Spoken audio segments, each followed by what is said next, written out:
In this session, we're going to dig further into head accents in dialogue and how we use them, and some other stuff, before we get to the secret.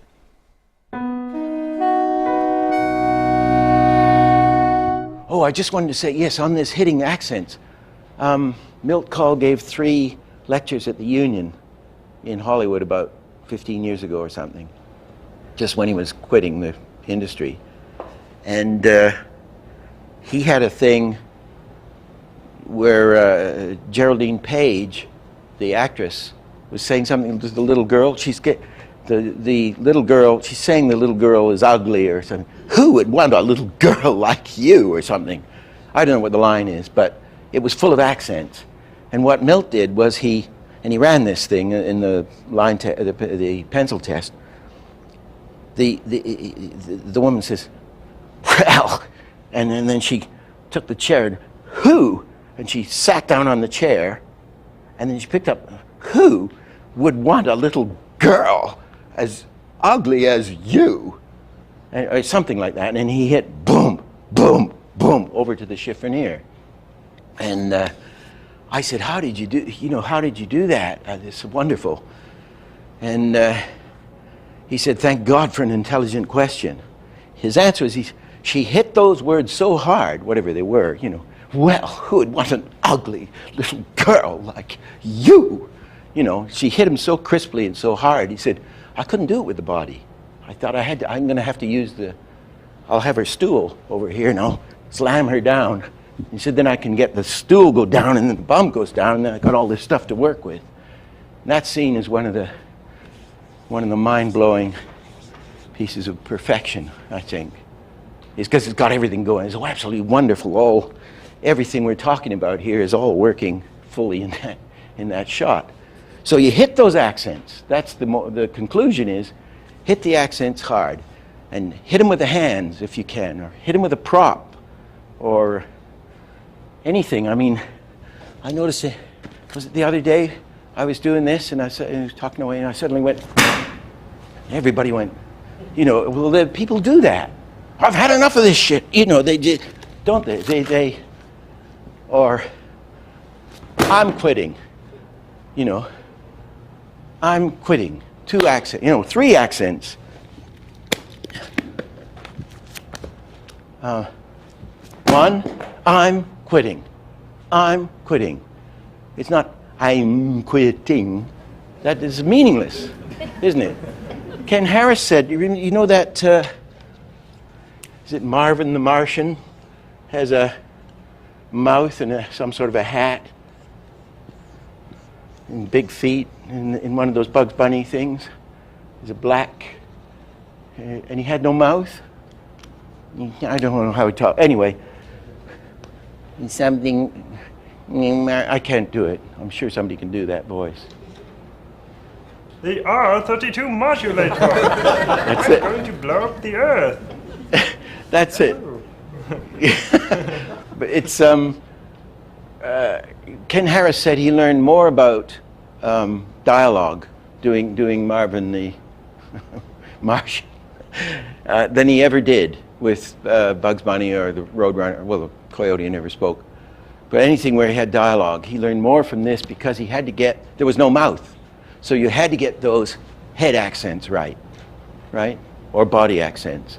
Did he have hand? I think he had a gun or something. I think you're restricted. He was very much restricted to the head. And he said, boy, did I learn about about dialogue. So we're having no mouth. So got to get the head.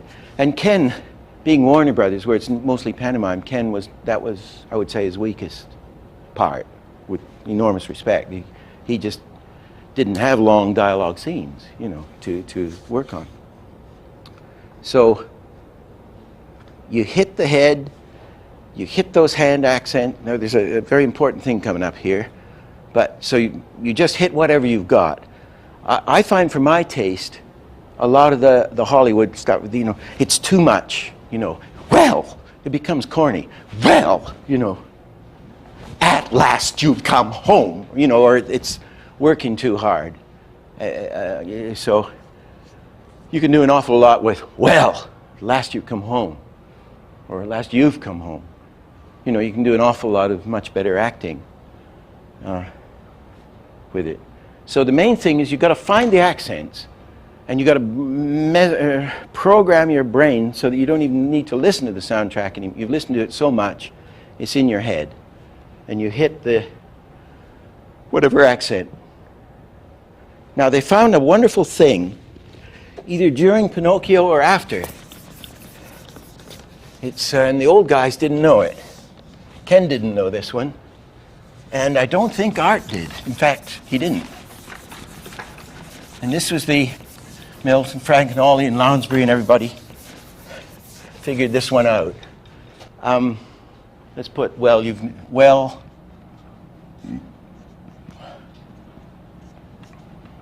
at last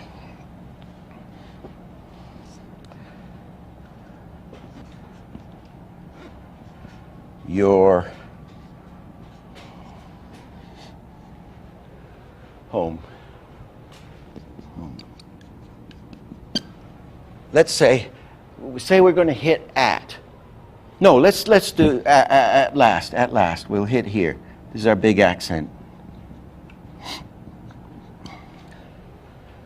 Frank Thomas said on Pinocchio, the boy's voice for Pinocchio was so naive that they had to get these head accents up way early. If you were going to say, well, at last, because it was so little kid naive, they would find they had to get the head up 8 frames early. So the head accent would come up here, say. Anyway, very much, to make the thing work, you had to be up there early. And then you would have the vowel on the modulation, but the head would come up terribly early. Well, at last you're home. Now in slow motion.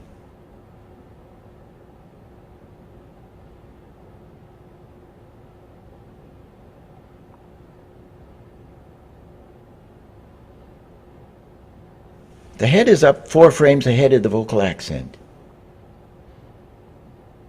The head goes down again to get ready to go up again, to be up 4 frames ahead of the next vocal accent. The head accent goes down 8 frames ahead of the next softer vocal accent, followed by a head accent up as he finishes speaking.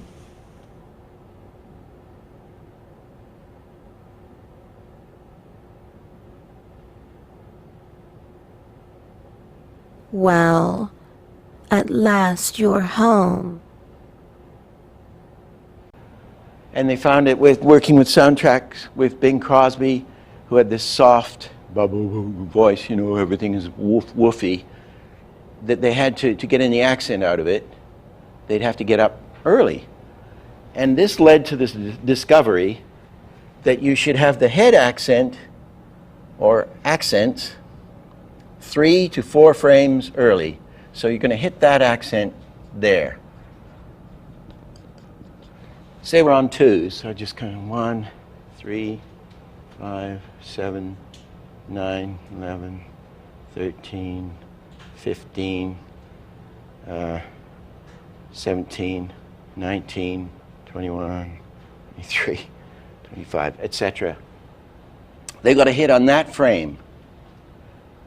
The rule was hit the head accent 3 to 4 frames early. It's a terrific thing. And you get much better action, much more convincing. The guy starts to talk. There's drawing 17. Oh golly, we're going to have to put the mouth modulation on there. But you could hit it on 15, 3 frames ahead, okay? That's 3. And if you were on 1s, then you'd do it 4 frames ahead. However it works out on the chart. It's 3 or 4, whatever's convenient. And I would put the word in front of this, at least. Just insert at least. Or you put that in, at least. But that's their rule of thumb. Hit it 3 or 4 frames early. Is that for all accents or just in this case of Pinocchio? No, all accents. All accents. This is an absolute, this is a all accents. In other words, if we're going, here's the character, and he's saying something here, and he's going to go up and he's going to hit. There's the mouth modulation. You get up here.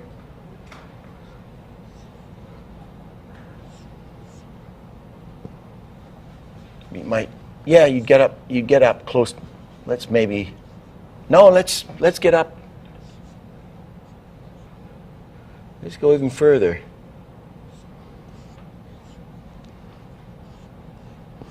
Get up there 3 or 4 frames early.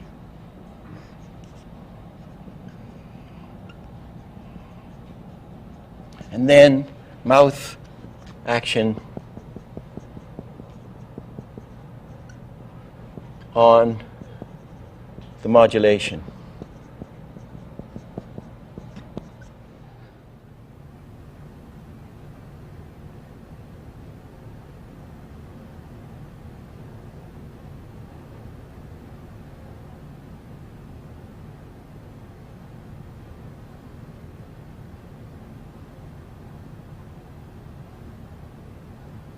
Hi. Hi. Hi.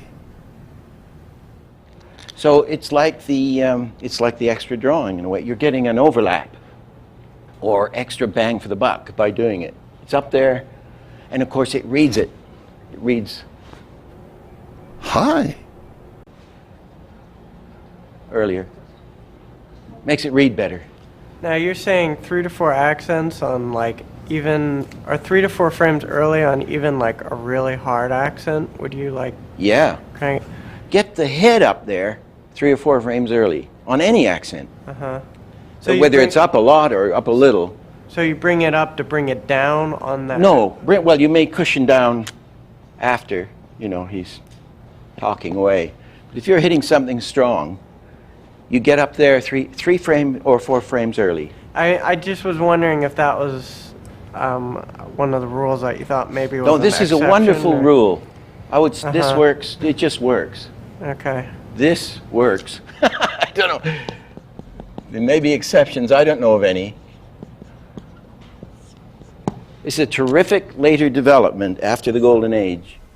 It's more common to have head accents go up, but of course head accents can go anywhere. Up, down, or sideways. Hi. Hi. Hi. Hi. Hi. Hi.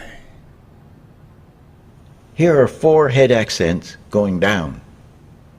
Don't give me any argument.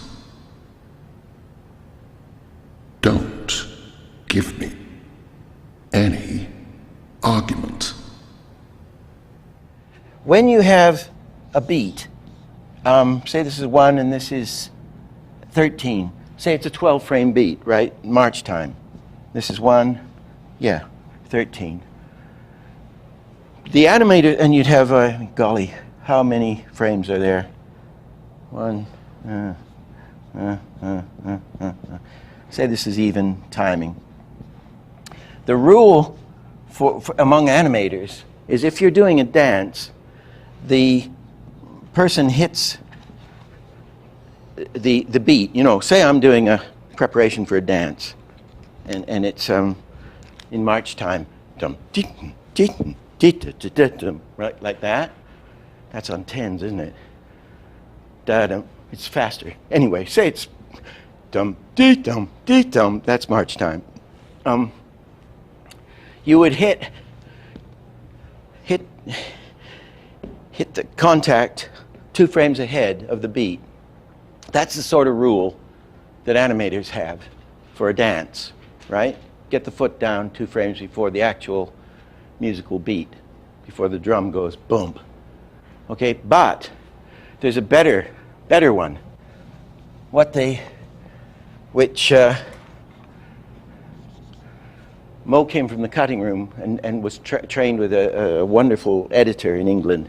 And he said what they do is they divide it into 3, whatever the beat is, divide it into 3 and hit it a third of the before the beat, which is really, in this case, it's like 1, 2, 3, 4, 5 frames. Is that, have I done it right? It's about 4 frames ahead if it's a 12-frame beat. That's the live action rule, isn't it? So I'd rather follow, who knows? Try the live, if you've got a musical track, I certainly would try that if you're hitting a beat. I'd be interested to know, since you're going to be doing a lot of that, I'd be interested to know how that comes out. Whether you, it's certainly going to work with 2, that's what I always did, but I've just recently learned the live action really good people do divide the beat into 3 and go a third before. It seems like maybe it makes sense that because of what you're saying with hitting the accent of the head 4 before, that it It fits, doesn't it? Yeah. It fits that theory. Yeah, it pops you into 3 it. to 4 early. I've heard that you want to sometimes start the mouth action 1 or 2 frames Oh, before I'm the glad track. you said that. I'll start to vibrate soon. This is leading to something I feel terribly. I can't even say a sentence without getting upset on this one. Okay, now we get onto this terribly emotional thing here. So the mouth is open here, but the head's gone up here, right?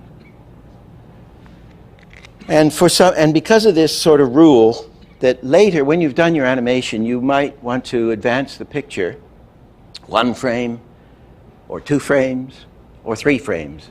Sometimes, the general rule is it looks better with the soundtrack dropped back 2 frames, or and conversely, the picture advanced, your picture's 2 frames early.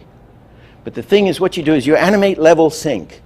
For God's sake, animate level sync. And there's only one level sync, and that's right on the nose, right on the spot, right on the modulation, right on the vowel.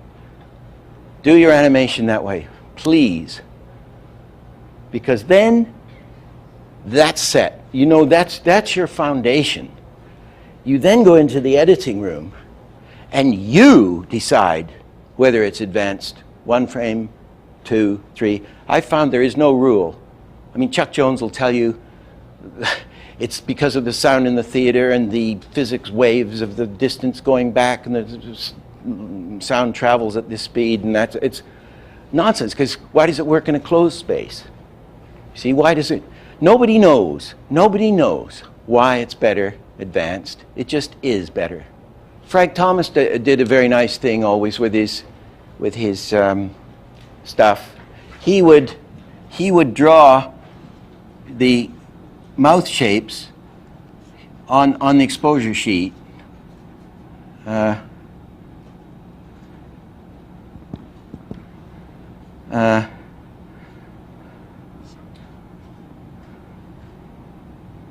There's a tongue or something. He would do little scribbles. On the sheet, just little light marks. So he'd figure out his positions, and you know, using this action column is very few animators use it. I mean, it's there for us, and you know, you can go boom, mark things. In England, all the animators would write all over their sheets, you know, phone Myrtle, it's 3 o'clock, you know, buy new shoes Saturday. The things were a mess.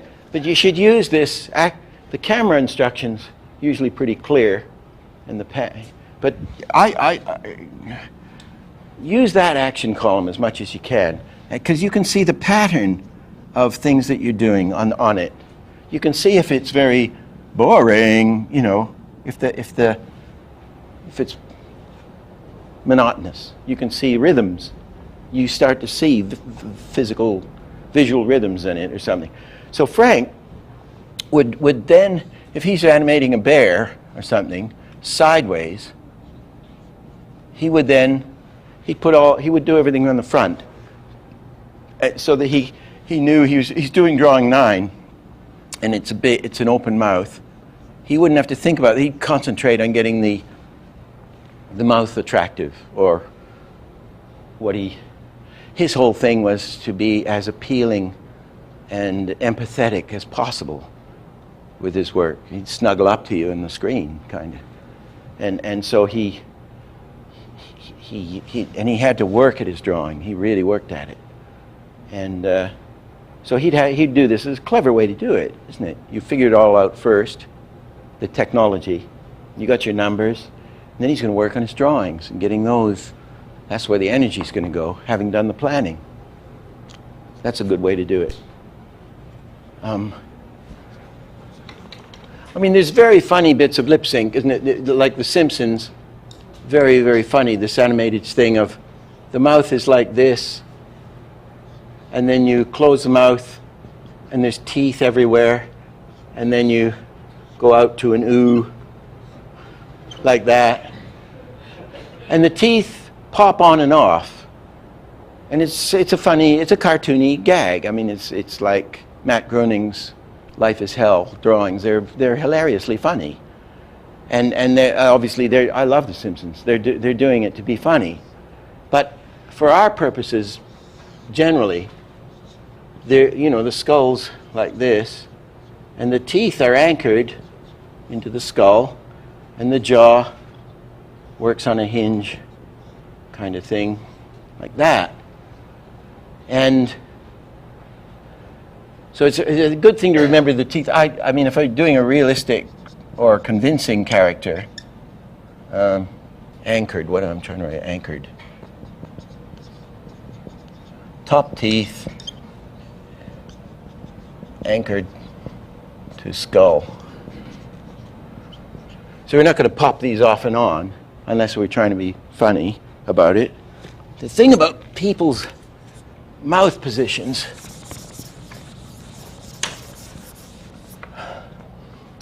when we talk, there's some people like me, the predominant thing, if I can just, anybody open their mouths just slightly? So, no, you're movie star. This is it's more attractive. You always see it with movie star women and stuff and guys. The top teeth are what reads, isn't it? And a lot of us, like me, it's the bottom teeth. Your top.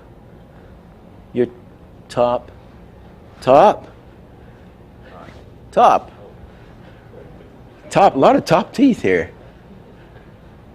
Anyway, but for general purposes, there's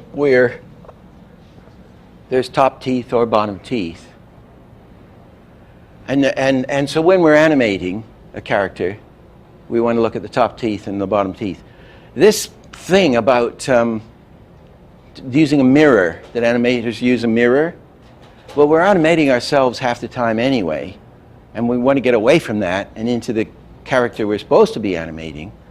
And if you look at yourself in the mirror, what you're doing is I'm looking at the guy with the collapsed upper lip and bottom teeth, whereas 90% of you have the top teeth. You see, so, and if I try to see my top teeth, it's difficult. So you don't want to animate yourself. So I'm kind of anti the mirror business because I would like to get away from animating myself. It's a very interesting thing.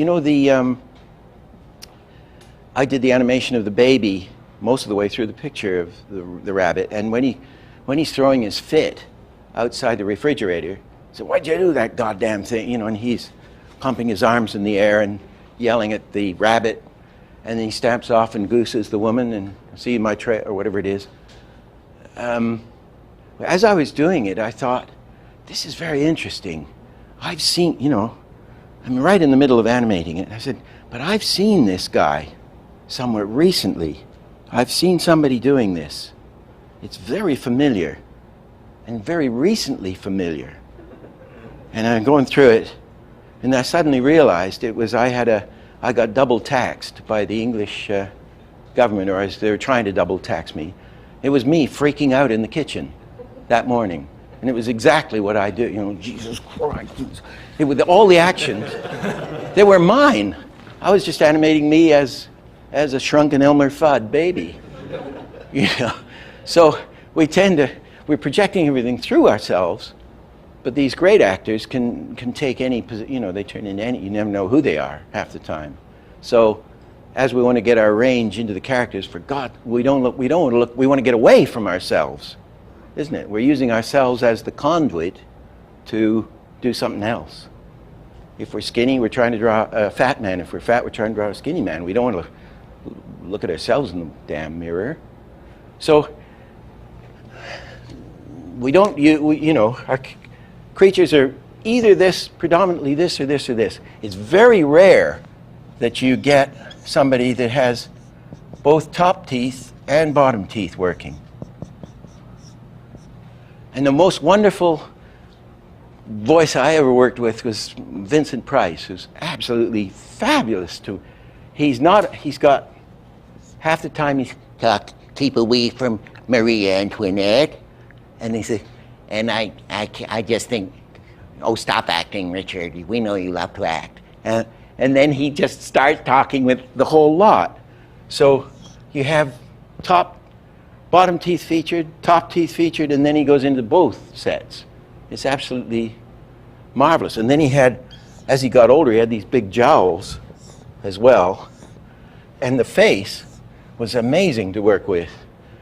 And so you had all this, but the other thing about him was when he turned to the front, you don't see it on the film so much, but in a restaurant with him, the eye is like a fish. And there's these teeth here.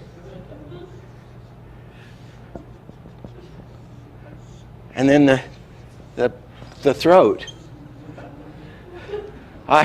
It was fabulous to work with. You had all this material to work with. It was just fabulous.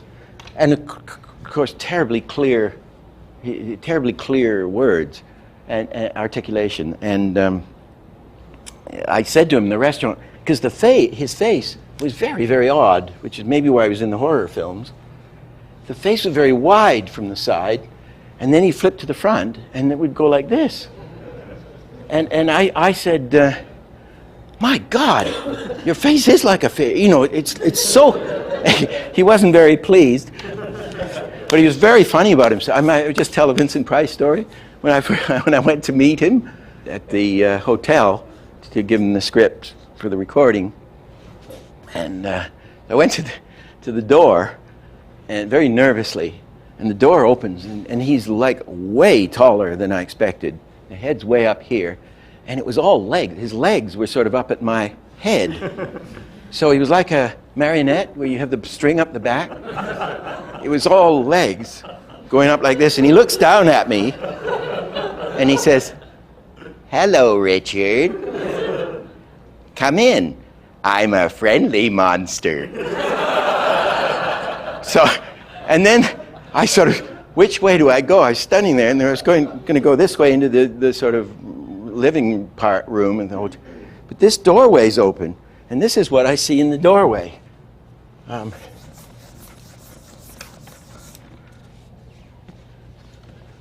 I swear this is true. I'm not exaggerating. There's a bed here, and there's this woman with her legs, putting stockings on her legs like this, and she's dressed on the top. There's clothes on the top, and I think probably panties or something like. I'm not sure. Anyway, she's like this. or hair was up like that. And she says, so he says, friendly monster, and I start, which way do I go, this way or that way? And I started to go this way, and the doorway's here, and she says, tight little ass, very long legs. So it was like a double blow. I sort of and he was like that all the time. They were both hilariously funny. Anyway, he was all like that. He was a marvelous guy, and wasn't interested in money. And I paid him well, but I mean, he didn't give a damn, and he was just a terrific ham. He said, you know, I'm 100% pure ham. I'll just, you know, and so you could do anything. He'd try stuff. And the reason he had that amazing voice was he had this very large throat. He was at the dentist, and the dentist said, my God, you've got a throat, a larynx twice the size of anybody I've ever seen. So that would give it this, I can't do it, but this deep thing. So that was fabulous to work with. Now the secret of, I don't think I need to draw this first anyway. I'd like to, let's swing it around. The secret of dialogue in animation, and probably in animation certainly, is this. And it was taught to me by Milt.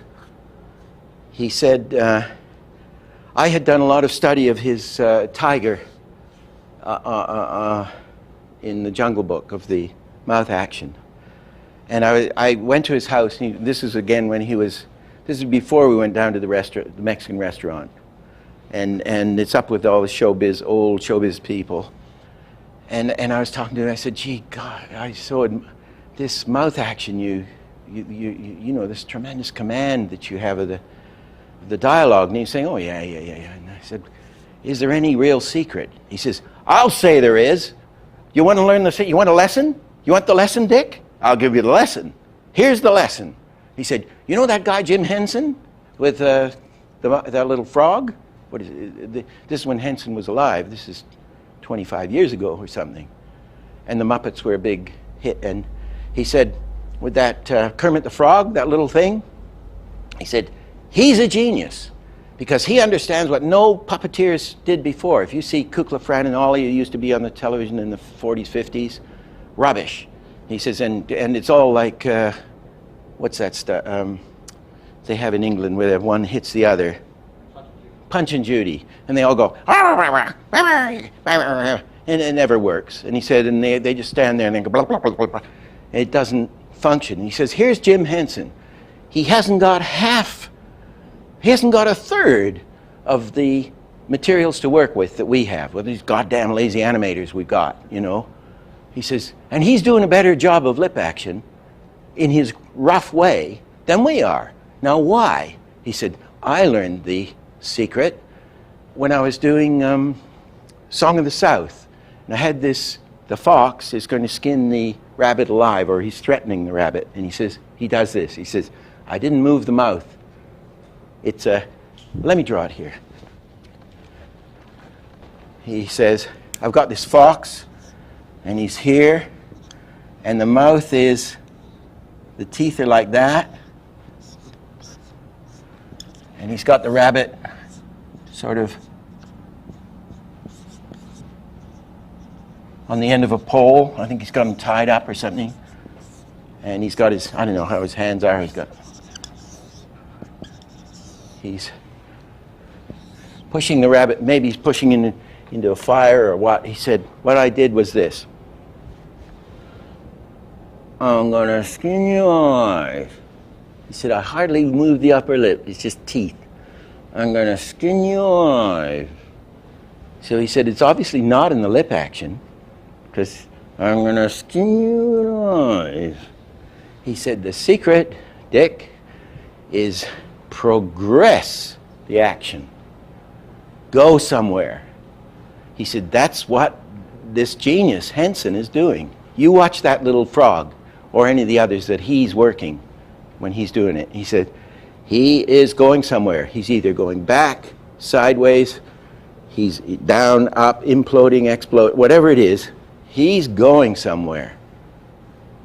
Right? And he says, and somehow the lip, just the opening and closing, he somehow gets it pretty good. And he says, we can't, our lazy guys, they don't know this. Progress the action.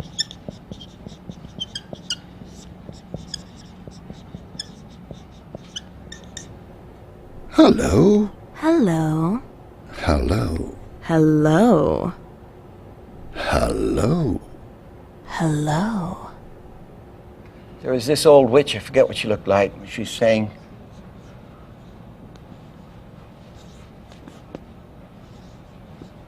she had her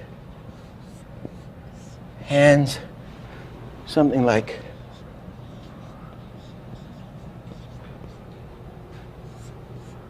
an Italian waiter.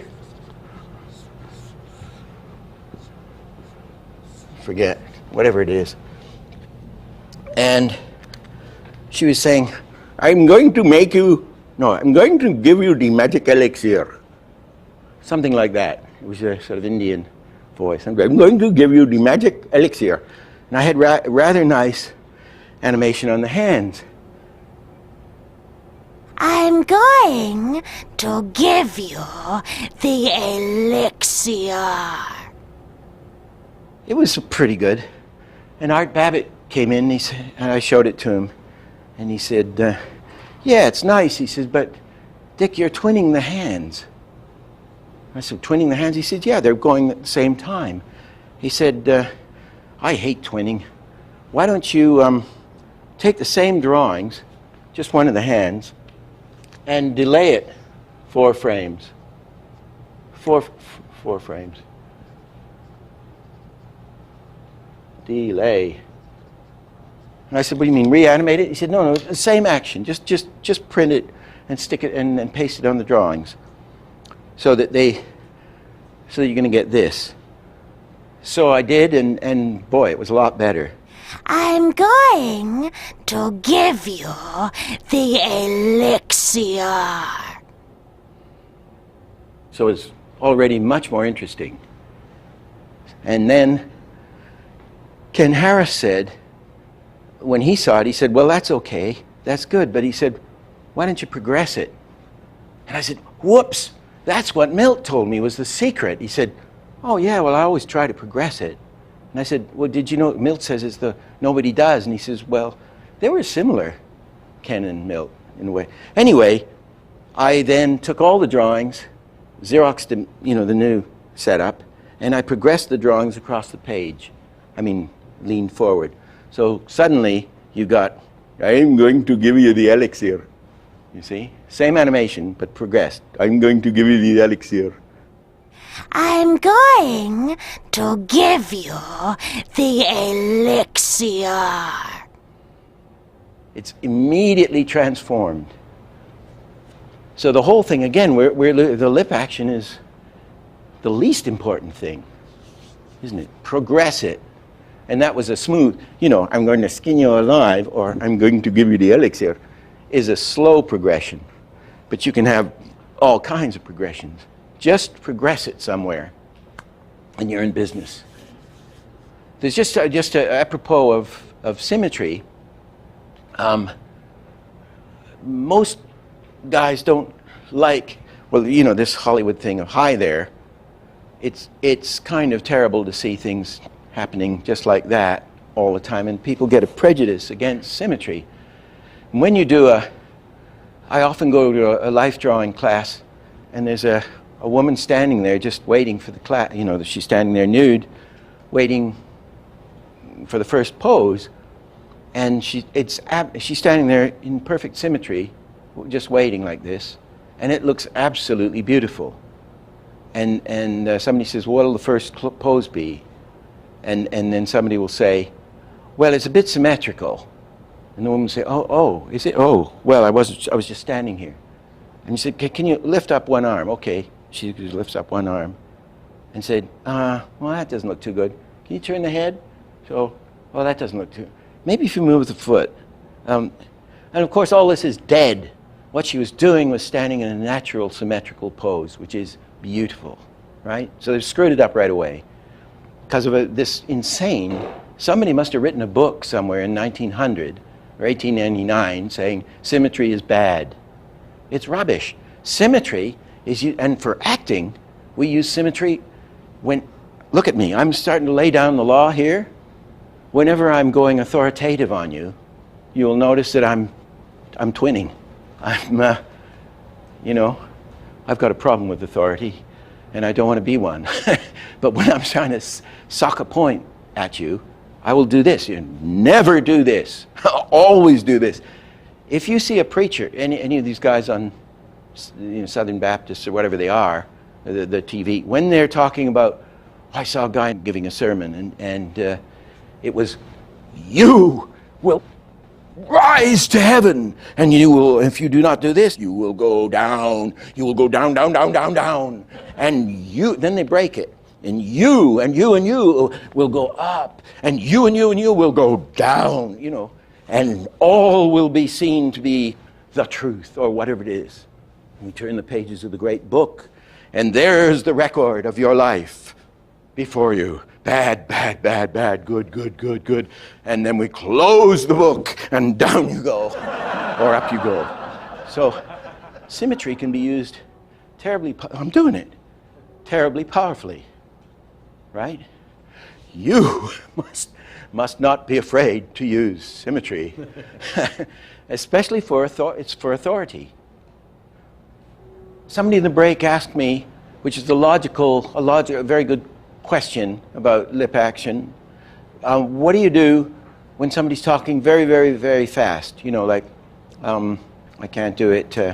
I'm not the pheasant plucker. I'm the pheasant plucker's son, busy plucking feathers till the pheasant plucker comes. They're saying very, very fast, right? If it's the same thing, you would still hit. I'm not the pheasant plucker. I'm not whatever the accents you can get, you'd hit those, and you'd have to be on ones for us graphic animators. You'd have to be on ones, obviously. But you don't want you still want to follow the same rules of hitting just the main things, fortune, because it'll just look like a bee squirming around on the mouth. Otherwise, you want to get it and follow. It's just exactly the same principles of hitting the accents and everything, and phrasing it and progressing it, and you're just doing it faster. The only thing I'd add to that is that you would reduce your body and head accents by around half, so that they aren't flashing around all over the place. And for fast mouth action, it has to be on ones. But still progress it, still phrase it, and still accent it. In the next session, we'll be looking at directing and performance.